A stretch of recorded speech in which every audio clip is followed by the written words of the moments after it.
Israel ఇంకా Iran మధ్య యుద్ధం ఇవాల్టికి 6వ రోజుకి చేరింది. అయితే రెండు దేశాలు ఒకరిపైన ఒకరు భీకర దాడులు చేసుకుంటున్నారు. ఇప్పటికే అమెరికా ఇరాన్ను హెచ్చరించింది. అన్కండిషనల్గా ఇరాన్ సరెండర్ అయిపోవాలి అంటూ కూడా అమెరికన్ ప్రెసిడెంట్ డొనాల్డ్ ట్రంప్ హెచ్చరించారు. అయితే ఈ మాట వచ్చిన వెంటనే ఇరాన్ ఒక మిసైల్ని బయటపెట్టింది. అయితే టీవీ స్క్రీన్ పైన ఆ మిసైల్కి సంబంధించిన విజువల్ మీరు చూస్తున్నారు.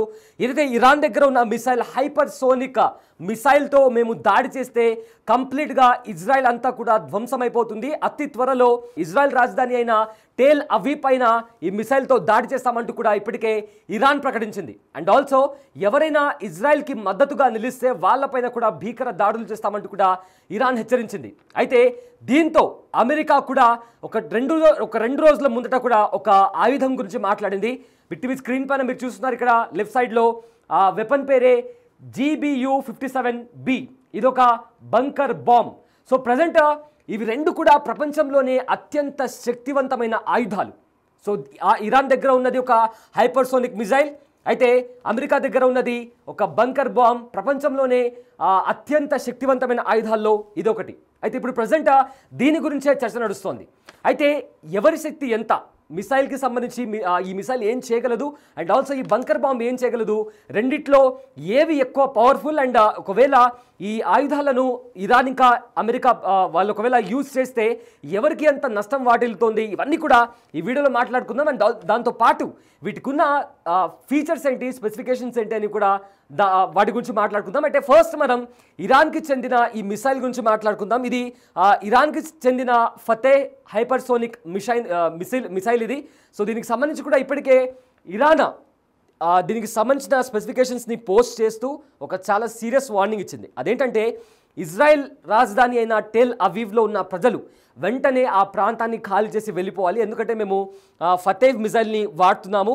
ఈ మిజైల్ అనేది ఎంత పవర్ఫుల్లో ఇప్పుడు నేను మీకు వివరించే ప్రయత్నం చేస్తాను.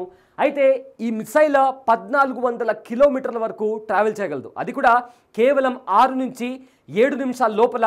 అంటే దీన్ని లాంచ్ చేసిన 6 నుంచి 7 నిమిషాల లోపల 14 కిలోమీటర్ల దూరం వరకు కూడా ఈ మిసైల్ అనేది ట్రావెల్ చేస్తుంది.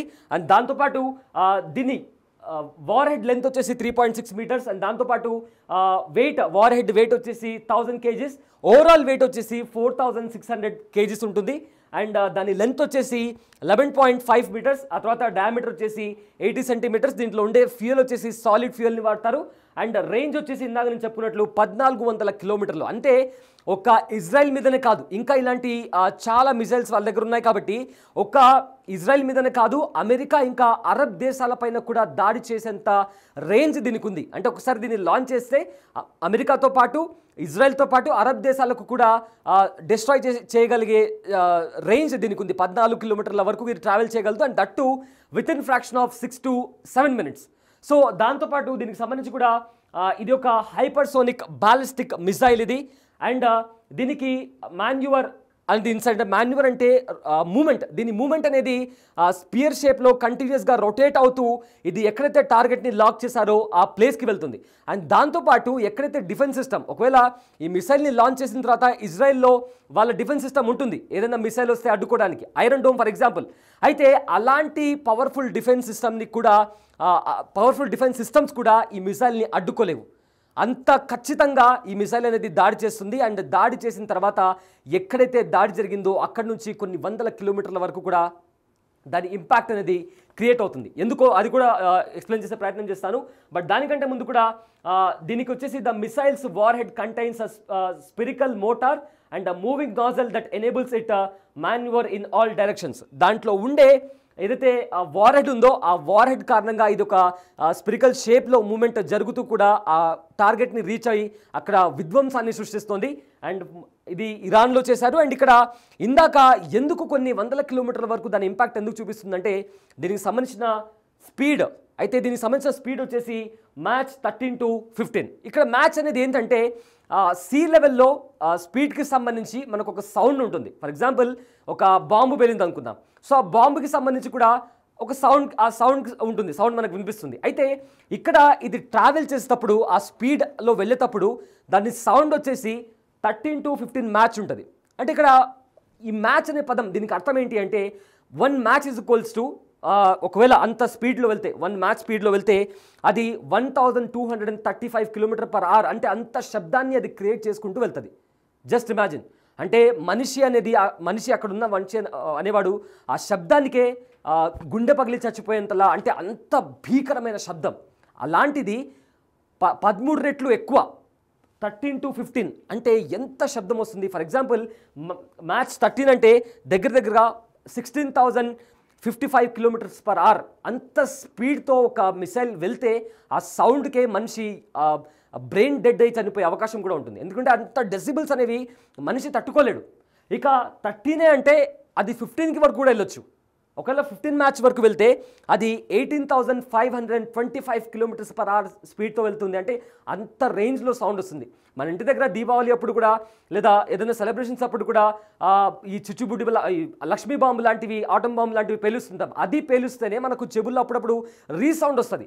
అలాంటిది 16,055 km/hతో అది వెళ్తుందంటే ఆ శబ్దానికే సగం డ్యామేజ్ అయిపోతుంది. అలాంటి పవర్ఫుల్, అలాంటి డేంజరస్ మిసైల్ని మేము లాంచ్ చేస్తాం, ఇజ్రాయెల్ మీద ఖచ్చితంగా లాంచ్ చేస్తామంటూ కూడా ఇరాన్ హెచ్చరించింది. ఇక మరోవైపు ఇక్కడ ఇదంతా ఎందుకు, ఈ కాన్ఫ్లిక్ట్ ఎందుకు నడుస్తుందంటే న్యూక్లియర్ వెపన్స్కి సంబంధించి ఇరాన్లో న్యూక్లియర్ వెపన్స్, ముఖ్యంగా ఆటం బాంబ్ ఉండకూడదు. దానికి మేము ఆల్రెడీ ఇరాన్ని హెచ్చరించాము, అయినా కూడా ఇరాన్ వినట్లేదు, అందుకే మేము దాడి చేశామంటూ కూడా ఇజ్రాయెల్ చెప్పుకుంటూ వస్తుంది. అయితే ఈ అణుబాంబులకు సంబంధించి ఎక్కువగా బంకర్లలో చాలా వరకు కూడా దీనికి సంబంధించిన న్యూక్లియర్ వెపన్స్ కావచ్చు బబంకర్లలో స్టోర్ చేసి పెట్టారు. సో ఆ బంకర్లను డ్యామేజ్ చేయాలి అంటే, ఆ బంకర్ల పైన అటాక్ చేయాలి అంటే ఒక పవర్ఫుల్ వెపన్ కావాలి. ఆ వెపనే ఇక్కడ బిగ్ టీవీ స్క్రీన్ పైన కనిపిస్తున్న GBU-57B. ఈ ఏదైతే వెపన్ కనిపిస్తుందో ఇది ప్రపంచంలోనే అత్యంత ప్రమాదకరమైన శక్తివంతమైన వెపన్ ఇది. ఈ వెపన్ ద్వారా ఇదొక బంకర్ బాంబ్, దీని పేరు GBU-57B. ఇదొక బంకర్ బాంబ్. అయితే ఇది ఒకవేళ ఇది దాడి చేసిన తర్వాత ఒక ప్లేన్లో దీన్ని క్యారీ చేస్తారు, ఒక్కసారి రిలీజ్ చేసిన తర్వాత ఈ బంకర్ బాంబ్ 200 అడుగుల లోతు వరకు చొచ్చుకొని వెళ్ళి అక్కడుండే బంకర్లను ధ్వంసం చేయగల శక్తి సామర్థ్యాలు ఈ బంకర్ బాంబ్కు ఉన్నాయి. సో ప్రజెంట్ ఒకవేళ అమెరికా ఈ బంకర్ బాంబులను ప్రయోగిస్తే ఇరాన్లో ఉన్న బంకర్స్ అన్నీ కూడా నేలమట్టం అయిపోయి ధ్వంసమైపోయి ఆ బంకర్ల కింద ఉండే ముఖ్యమైన నేతలు కావచ్చు, ఆర్మీ వాళ్ళు కావచ్చు, వాళ్ళ వెపన్స్ కావచ్చు, వాళ్ళ ఆటం బాంబ్స్ కావచ్చు, ప్రతిదీ కూడా ధ్వంసం అయిపోయి ఇరాన్ అంతటా కూడా పెను విధ్వంసం వచ్చే అవకాశం కూడా ఉంటుంది. అలాంటి భయంకరమైన వెపన్ అనేది ఇప్పుడు ప్రజెంట్ అమెరికా దగ్గర ఉంది. ఈ వెపన్ గురించి అమెరికా రీసెంట్గా కూడా మాట్లాడింది. అండ్ రీసెంట్గా చేసిన ట్వీట్లో కూడా ఆయన ఇరాన్ సుప్రీం లీడర్ని ఉద్దేశిస్తూ కూడా మీరు ఎక్కడున్నారో తెలుసు, అయతుల్లా ఖొమైనీ ఎక్కడున్నారో నాకు తెలుసు, ఆయన టార్గెట్ మాకు చాలా ఈజీ, కానీ మిమ్మల్ని మేము చంపము అంటూ కూడా ఆయన డొనాల్డ్ ట్రంప్ ట్వీట్ కూడా చేశారు. సో దీన్ని ఉద్దేశిస్తూ, అంటే ఇలాంటి ఒక పవర్ఫుల్ వెపన్ అమెరికా దగ్గర ఉంది కాబట్టి ప్రపంచ దేశాల్లో నెంబర్ 1, అంటే మిలిటరీ పవర్లో నెంబర్ 1గా ఉంది అమెరికా. ఇలాంటి బంకర్ బాంబులు ఉన్నాయి కాబట్టి.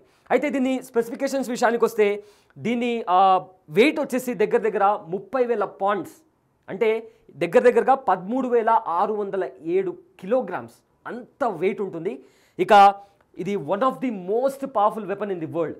అండ్ ఆల్సో దీని లెంత్ వచ్చేసి 20.5 ఫీట్, 20.5 అడుగుల ఎత్తు ఉంటుంది. అండ్ డయామీటర్ వచ్చేసి 31.5 ఇంచెస్. ఇంకా దీంట్లో 240 కేజీల ఎక్స్ప్లోజివ్ మెటీరియల్, అంటే భయంకరమైన పేలుడు జరిగే ఎక్స్ప్లోజివ్ మెటీరియల్ ఇందులో ఉంటుంది. జస్ట్ ఒక బాంబు పేలితేనే మనకు చాలా స్మోక్ వస్తుంది. ఫర్ ఎగ్జాంపుల్ ఒక లక్ష్మీ బాంబు కానీ ఆటం బాంబు కానీ పేలినప్పుడు చాలా మనకు ఆ స్మెల్ కానీ లేదా ఆ పొగ కానీ చాలా వస్తుంది. అలాంటిది 240 కేజీల ఎక్స్ప్లోజివ్ పేలితే అక్కడ ఎలాంటి దారుణమైన విధ్వంసం జరుగుతుందో మనం అంచనా కూడా వేయలేం. అలాంటి దారుణమైన విధ్వంసం అక్కడ జరుగుతుంది. ఇక పెనిట్రేషన్ కెపాసిటీ 200 అడుగులు. ఒక్కసారి ఇది డిప్లాయ్ అయిన తర్వాత ఏకంగా 200 అడుగుల లోపలికి వెళ్ళి అక్కడ ఉండే బంకర్స్ని ధ్వంసం చేయగల శక్తి ఈ బంకర్ బాంబ్కి ఉంది. అంతేకాకుండా దీన్ని ఎందుకు దీన్ని క్రియేట్ చేశారు, ఎందుకు దీన్ని వాడుతున్నారంటే, ముఖ్యంగా యుద్ధం జరిగినప్పుడు చాలామంది ఆ దేశ అగ్రనేతలు కావచ్చు, ఆ దేశ అధ్యక్షుడు ఎవరైనా ఉంటే ఈ బంకర్స్లోకి వెళ్ళి దాక్కుంటుంటారు. సో అలాంటి వాళ్ళని కూడా అలాంటి వాళ్ళపైన దాడి చేయడానికి దీన్ని క్రియేట్ చేశారు. అండ్ ఆల్సో ఎక్కువగా ఆర్మీ వాళ్ళు వాళ్ళ మిసైల్స్ని కావచ్చు, ఇతర వెపన్స్ని కావచ్చు బంకర్స్లో దాచిపెట్టినప్పుడు ఆ వెపన్స్ని ధ్వంసం చేయడానికి, డ్యామేజ్ చేయడానికి కూడా ఇలాంటి పవర్ఫుల్ వెపన్స్ వాడుతుంటారు. సో ప్రజెంట్ ఈ రెండు వెపన్స్ గురించి కూడా ఇప్పుడు చాలా అంటే చాలా చర్చ నడుస్తుంది. ఒకవేళ ఇజ్రాయెల్ మీద ఇరాన్ తన ఫతేహ్ హైపర్సోనిక్ మిసైల్ని ప్రయోగిస్తే ఖచ్చితంగా పెను విధ్వంసం జరుగుతుంది అనేది కూడా నిపుణులు కూడా అంచనా వేస్తున్నారు. సో మరోవైపు ఒకవేళ అలాంటిదే జరిగితే, ఒకవేళ అమెరికా ఇటు బంకర్ బాంబులతో దాడి చేస్తే, ఏదైతే ఆ బంకర్లో ప్రజెంట్ ఇప్పటికే అయతుల్లా ఖొమైనీ బంకర్లో ఉన్నారని కూడా చెప్తున్నారు.